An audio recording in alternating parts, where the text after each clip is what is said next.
Información precisa, completa, veraz, objetiva e independiente. Directo a tu pantalla. Radio Caracas Radio presenta Voz de América.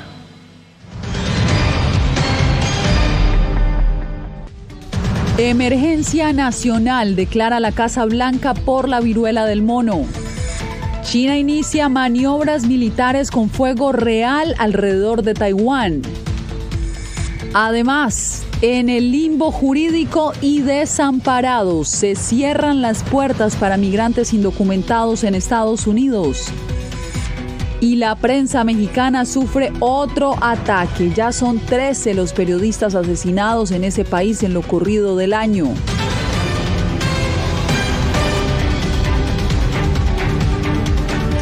¿Qué tal? Desde Washington comienzan las noticias. Estados Unidos declaró emergencia de salud pública por el brote de la viruela del mono. Este jueves, el secretario de Salud, Javier Becerra, anunció las primeras líneas de acción que tomará el gobierno para mitigar una mayor propagación de contagios. Jorge Agobián, ¿qué implica esta determinación para la gente del común?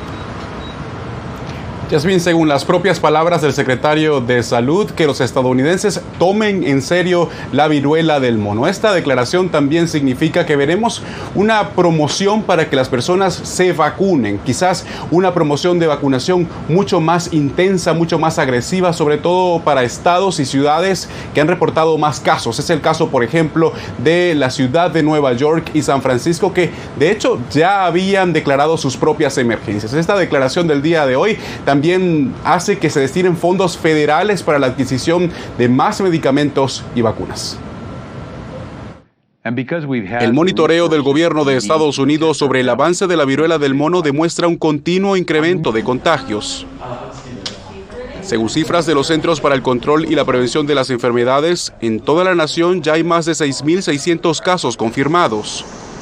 Y según la misma base de datos, en 48 de los 50 estados del territorio se registran contagios del virus.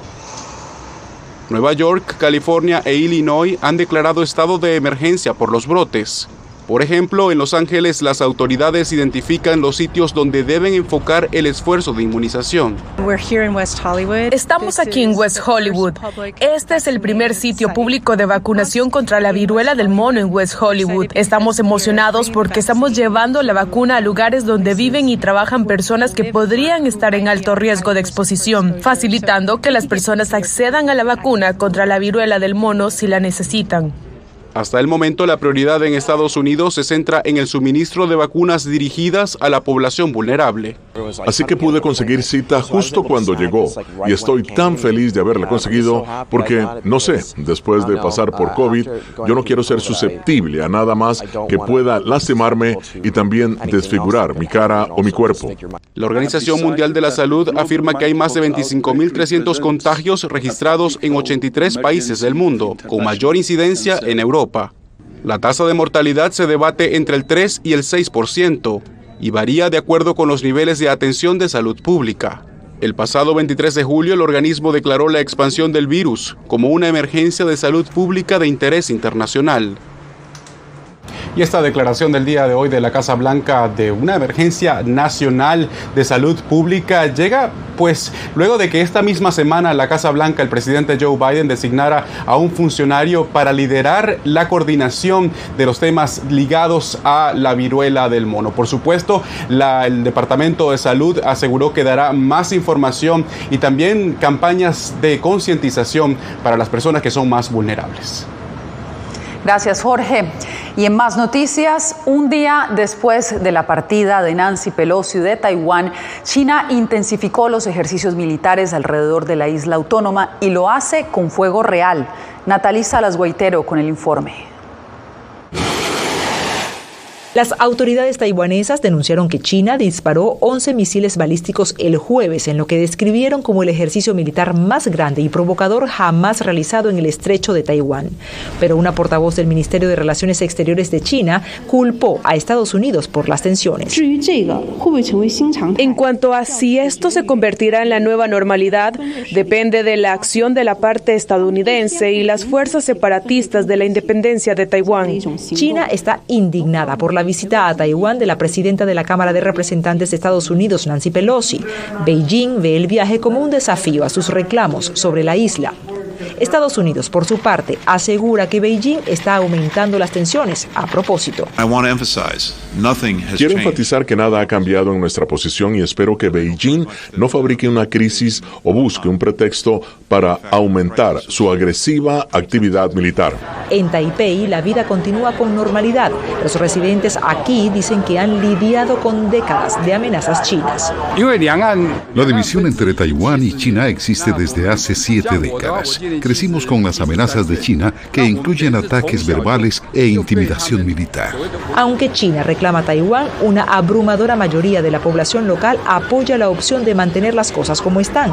Una encuesta del año pasado encontró que solo el 1.6% estaría de acuerdo con la reunificación de su territorio taiwanés con el chino. Natalie Salas Guaitero, Voz de América. Pasando al plano nacional, la mayoría de los migrantes indocumentados que ingresan a Estados Unidos llegan con la idea de que si son detenidos por las autoridades fronterizas, iniciarían de inmediato un proceso de asilo. Pues este precisamente es el tema de nuestra última entrega de la serie Utopía Migratoria, y para eso está con nosotras nuestra reportera Diva Lizeth Cash, quien fue la encargada de este informe. Diva, ¿a qué se debe esto? Desinformación. Según los abogados, el proceso realizado en la frontera es rutinario y solo cumple la función de documentar, por lo que es crucial que la población migrante entienda que no ayuda de ninguna manera a un proceso legal migratorio, y es por eso esta tercera y última entrega le explicamos detalladamente. Esto es Utopía Migratoria.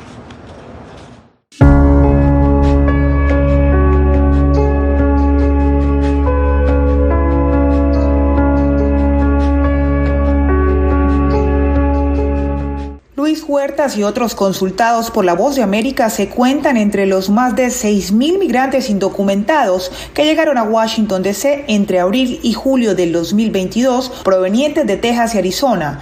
Luego de cruzar ilegalmente la frontera sur de Estados Unidos, se entregaron a las autoridades. No cumple. Luis Paoli, exfiscal migratorio, explica que este proceso no otorga estatus legal alguno ni ayuda a un proceso futuro de asilo.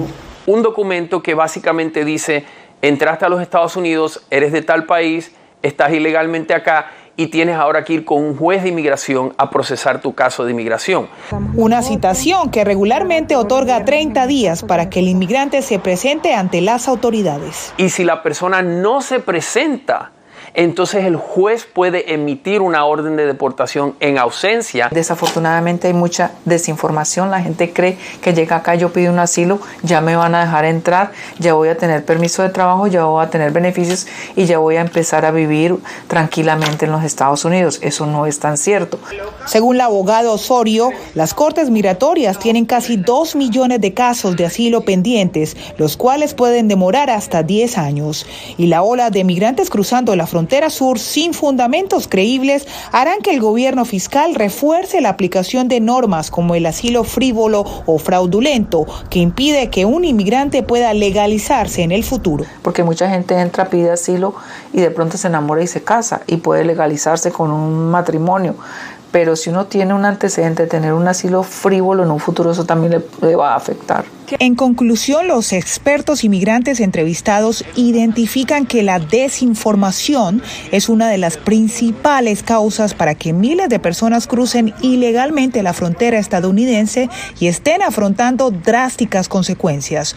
Una situación que ha creado un desafío al sistema social y económico estadounidense al punto de convertirse en un talón de Aquiles con el que se miden las fuerzas políticas. Así, Utopía Migratoria se convierte en una pieza audiovisual de Voz de América que a través de los testimonios ejemplifica las barreras y retos de migrantes indocumentados, que por desinformación convierte el sueño americano en una utopía migratoria. Gracias, Diva Lizeth, por este excelente trabajo. Bien, y en más noticias, una nueva víctima enluta al gremio periodístico en México. Ernesto Méndez, director del periódico Tu Voz, fue asesinado y con él ya son 13 los comunicadores ejecutados este año. Javier Egar con el reporte.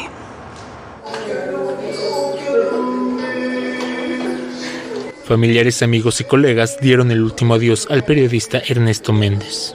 Llenos de coraje, pesar, todo. Que si yo tuviera esas personas que hicieron eso contra mi hijo, yo las desharía. Su última entrevista se puede ver en el periódico Tu Voz, que dirigía. ¿Qué tal? Buenas tardes, amigos de periódico Tu Voz. Mi nombre es Ernesto Méndez.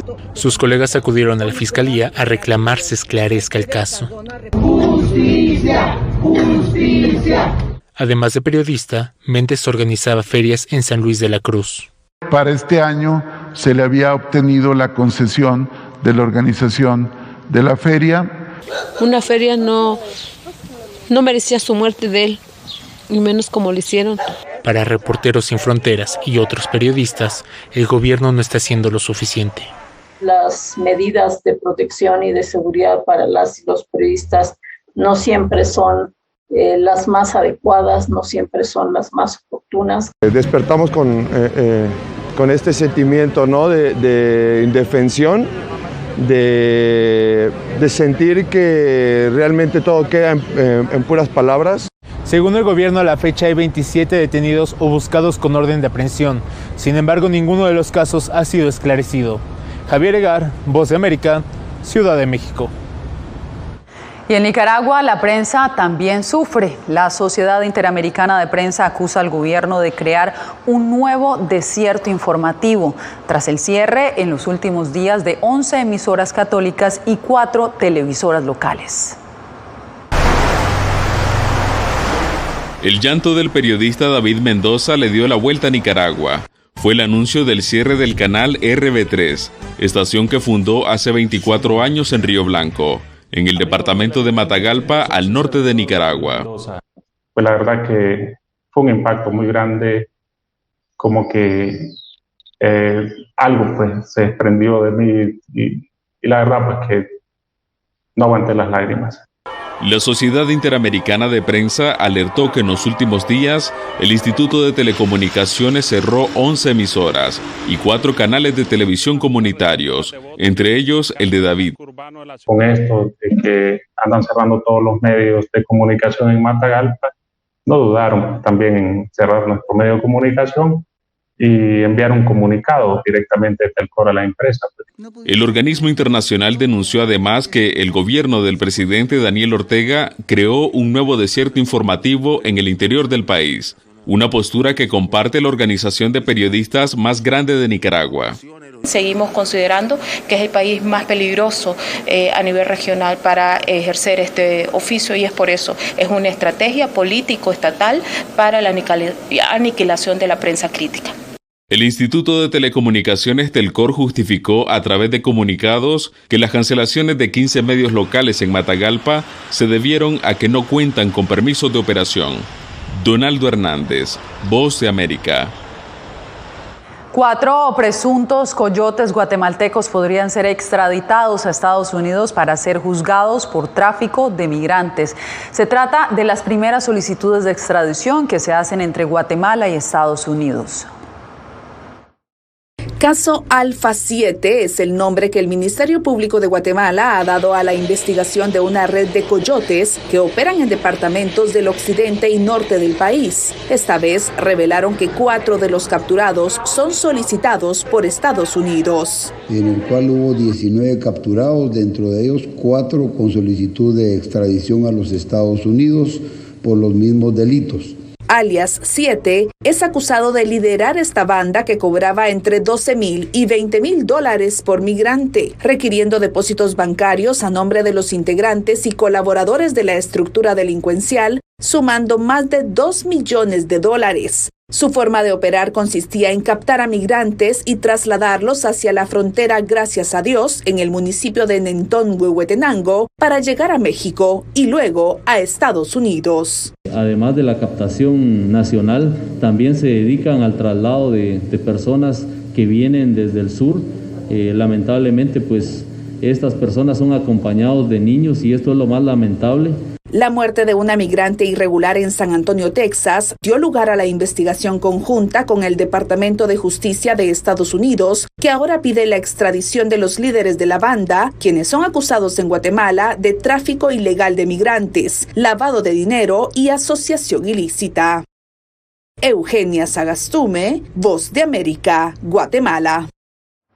A 9 años y medio de prisión fue sentenciada la estrella de baloncesto estadounidense Brittney Griner en un tribunal ruso. La deportista fue detenida poco antes del ataque de Rusia a Ucrania el 17 de febrero en un aeropuerto de Moscú por introducir cartuchos de vapeo que contenían aceite de cannabis. Ambos gobiernos negocian un intercambio de prisioneros que incluiría a Griner y a Viktor Bout, un ruso encarcelado en Estados Unidos. La dura condena generó la reacción del presidente Biden, quien rechazó el fallo y pidió su liberación inmediata.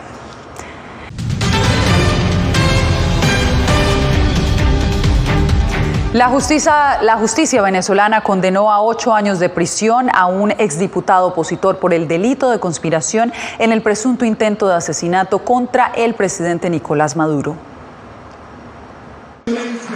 A Juan Requesens lo imputaron de 7 delitos relacionados con el intento de magnicidio del presidente Nicolás Maduro, el cual se perpetró el 4 de agosto de 2018 durante un desfile militar en una de las principales avenidas de Caracas, cuando 2 pequeños drones que sobrevolaban el evento explotaron. Maduro salió ileso, aunque 7 guardias nacionales resultaron heridos. La abogada Estefanía Miglorini lamentó la decisión e indicó que planean apelar.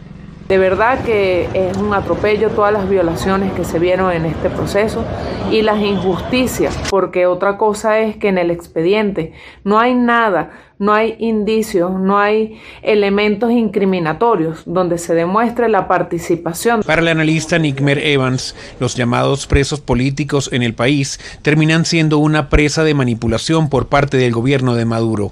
En específico, el caso de Juan Requesens se ha convertido en un elemento perverso de control y de ataque hacia una organización política como el Tribunal de Justicia, pero fundamentalmente hacia sus bases.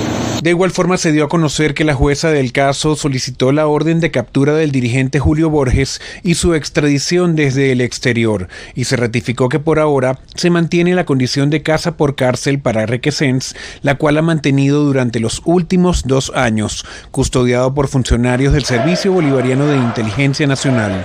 Álvaro Algarra, Voz de América, Caracas. Y pasamos a Colombia, donde avanzan los preparativos para la histórica toma de posesión de la izquierda al poder con el presidente electo Gustavo Petro. Yair Díaz nos cuenta que el nuevo gobierno ya ha escogido a algunos de los ministros que conformarán su gabinete.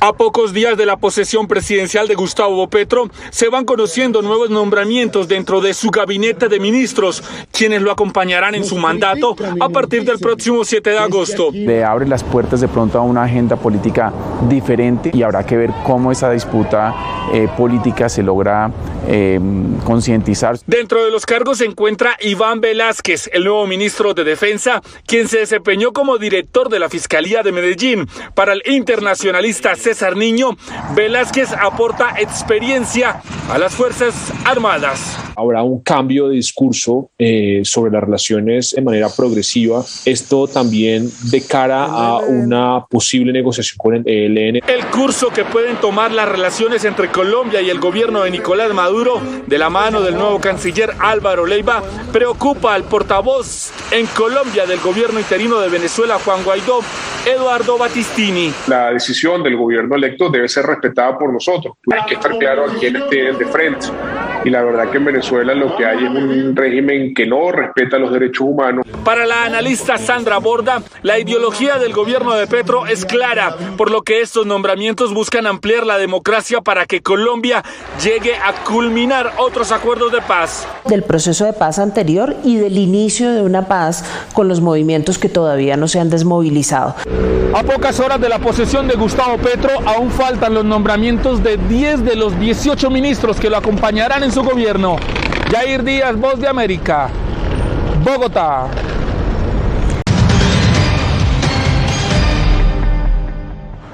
La inflación en Estados Unidos ya sobrepasa el 9% y la economía se contrajo por segundo trimestre consecutivo. Aunque hay temor de una recesión, el ente que se encarga de declarar oficialmente ese fenómeno aún no lo ha hecho. Pero ¿sabe usted exactamente cómo se produce una recesión? Stephanie Martínez nos explica. A pesar de que los indicadores económicos sugieren que Estados Unidos ha entrado en una recesión, algunos economistas no están muy convencidos. We are not currently in a recession. Pero la pregunta que muchos se hacen es, ¿qué es exactamente una recesión?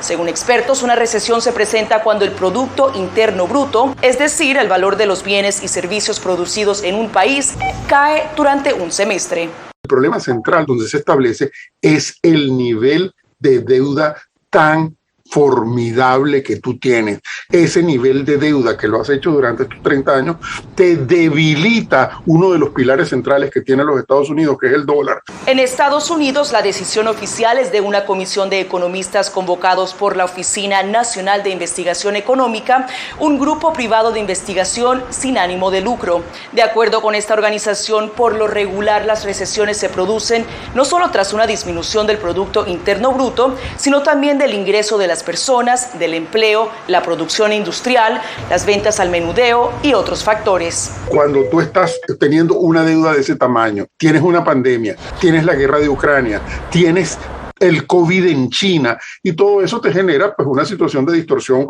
mundial simultánea. En promedio, explica la Oficina de Investigación, las recesiones ocurridas después de la Segunda Guerra Mundial han durado apenas un poco más de 10 meses. Y en cuanto a la situación actual, yo pienso que estamos llegando a una situación pico de la inflación está en el 9%, pudiera llegar al 10, al 11 tal vez, pero yo creo que se va a ir controlando. Desde Los Ángeles, Stephanie Martínez, Voz de América.